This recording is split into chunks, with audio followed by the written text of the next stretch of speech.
¿Qué pasaría si te dijera que la primera gran corporación global no nació de la innovación, sino de la violencia organizada con respaldo legal? No surgió para competir, no surgió para mejorar precios, ni siquiera surgió para servir al consumidor. Surgió para controlar. Bienvenidos a El Cronista Financiero, donde la historia, el dinero y el poder convergen. Porque si de verdad quieres entender cómo funciona el capitalismo moderno, no el de los libros, sino el real, tienes que retroceder varios siglos. Mucho antes de Wall Street, antes del Banco Central Europeo, antes del Fondo Monetario Internacional, incluso antes de que existiera algo parecido a una bolsa moderna. Y curiosamente, todo empieza con algo que hoy tienes en la cocina y que probablemente usas sin pensar: las especias. A finales del siglo XVI y comienzos del XVII, las especias no eran un capricho culinario. Eran un activo estratégico, una herramienta de poder económico. La nuez moscada, el clavo, la canela, no eran simplemente sabor. Eran conservación en una época sin refrigeración. Eran medicina en un mundo sin antibióticos. Y, sobre todo, eran símbolo de estatus en una sociedad profundamente jerarquizada. En Europa, un pequeño saco de nuez moscada podía valer más que su peso en oro. Y como siempre ocurre en la historia del dinero, donde hay escasez, hay poder. El problema era geográfico. Casi todas estas especias provenían de un puñado de islas en el sudeste asiático, un territorio pequeño, pero con un impacto económico desproporcionado. Controlar esas islas no significaba solo comerciar, significaba controlar la oferta. Y quien controla la oferta, controla el precio. Al principio, las potencias europeas jugaron al libre mercado. Portugueses, holandeses, ingleses, todos compitiendo, todos intentando vender más barato que el otro. El resultado: volatilidad brutal. Algunos viajes regresaban con fortunas, otros terminaban en desastre. Barcos hundidos, tripulaciones muertas, inversores arruinados. Era un mercado caótico, fragmentado y profundamente ineficiente. Y aquí es donde la historia empieza a ponerse incómoda, porque esa competencia que tanto se glorifica hoy era un problema para quienes realmente movían el dinero. Cada vez que un comerciante saturaba el mercado con especias, los precios caían. Y cuando los precios caían, las ganancias desaparecían. En teoría, eso beneficiaba al consumidor. En la práctica, era un desastre para el capital. Así que los holandeses hicieron algo que cambiaría la historia de la deuda, del comercio y del capitalismo para siempre. Dejaron de competir y empezaron a controlar. En 1602, el gobierno de los Países Bajos fusionó varias compañías rivales en una sola entidad: la Compañía Holandesa de las Indias Orientales, la famosa VOC. Sobre el papel, parecía una innovación financiera brillante. Emitía acciones, permitía a inversores participar sin subirse a un barco, distribuía el riesgo, creaba algo que hoy reconocemos como el embrión del mercado bursátil moderno. Pero esa no fue la verdadera innovación. La verdadera innovación fue mucho más peligrosa. El Estado le otorgó un monopolio absoluto sobre todo el comercio al este del Cabo de Buena Esperanza. Nadie podía competir con ella. Nadie. Y por si eso fuera poco, no era solo una empresa. Era algo mucho más cercano a un Estado corporativo. Podía declarar la guerra. Podía construir fortalezas. Podía firmar tratados. Podía encarcelar. Podía ejecutar. Esto no era capitalismo de libre mercado. Era dinero y poder fusionados en una sola estructura. Una empresa que no operaba dentro de un sistema, sino que diseñaba el sistema. Nada define mejor el capitalismo explicado que prohibir la competencia por ley. Una vez asegurado el monopolio, la lógica del negocio se volvió brutalmente simple: controlar la oferta, restringir la producción, mantener los precios altos, y cualquier amenaza se eliminaba. En las Islas Banda, el único lugar del mundo donde crecía la nuez moscada, la VOC impuso su modelo con precisión quirúrgica. Los habitantes locales fueron obligados a vender exclusivamente a la compañía, al precio que la compañía decidiera. ¿Negociación? No. Cuando hubo resistencia, la respuesta fue violencia directa. Pueblos arrasados, poblaciones masacradas, supervivientes esclavizados o expulsados. Y aquí viene una de las decisiones más reveladoras de la historia económica. La VOC destruyó deliberadamente árboles de nuez moscada. No porque fueran inútiles, sino porque había demasiados. La abundancia era mala para el negocio. La escasez no era un fallo del sistema, era el sistema. Mientras tanto, en Ámsterdam, los inversores veían otra historia completamente distinta.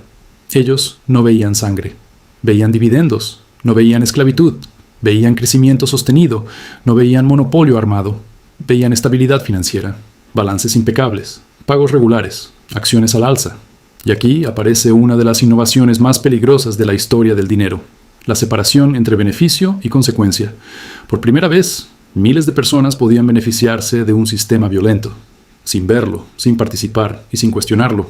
El riesgo se volvió abstracto. La responsabilidad se diluyó. La propiedad se redujo a papel. Cuando el dinero llegaba a Europa, la sangre ya había desaparecido de las cuentas. Esto no fue solo comercio, fue el nacimiento de un modelo donde la violencia se convierte en rentabilidad, donde el poder se convierte en dividendo, donde el coste moral se esconde bajo capas de burocracia. Y durante décadas funcionó. Los Países Bajos se enriquecieron.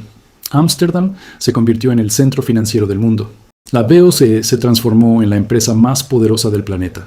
Su valoración superaría, ajustada, a muchas corporaciones actuales. Pagó dividendos durante años. Sobrevivió guerras, rebeliones y crisis. Y lo más importante, dejó un manual. Porque una vez que el mundo vio que el monopolio respaldado por el Estado generaba beneficios predecibles, ya no hubo vuelta atrás. Otros países copiaron el modelo. Inglaterra, Francia, imperios enteros. Nacieron nuevas compañías privilegiadas, cada una con su monopolio, su respaldo político y su capacidad de imponer reglas. El mercado dejó de ser un espacio neutral. Se convirtió en una herramienta, diseñada por quienes tenían el poder. Pero lo más interesante no es que esto ocurriera, es cómo se justificó. Porque hacia el inversor, la narrativa nunca cambió.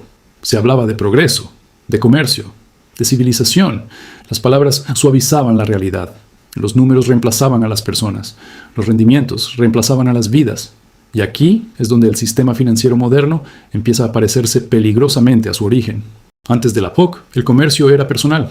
El mercader asumía el riesgo, viajaba, veía, perdía o ganaba cara a cara con la realidad. Después de la POC, todo cambió. El inversor ya no necesitaba entender el mundo real, solo necesitaba entender el retorno. Y esa distancia lo transformó todo. El beneficio dejó de depender de la responsabilidad personal. Pasó a depender de la estructura, de reglas diseñadas por quienes se beneficiaban de ellas, de monopolios protegidos por ley, de sistemas donde la eficiencia muchas veces es solo una máscara de concentración de poder.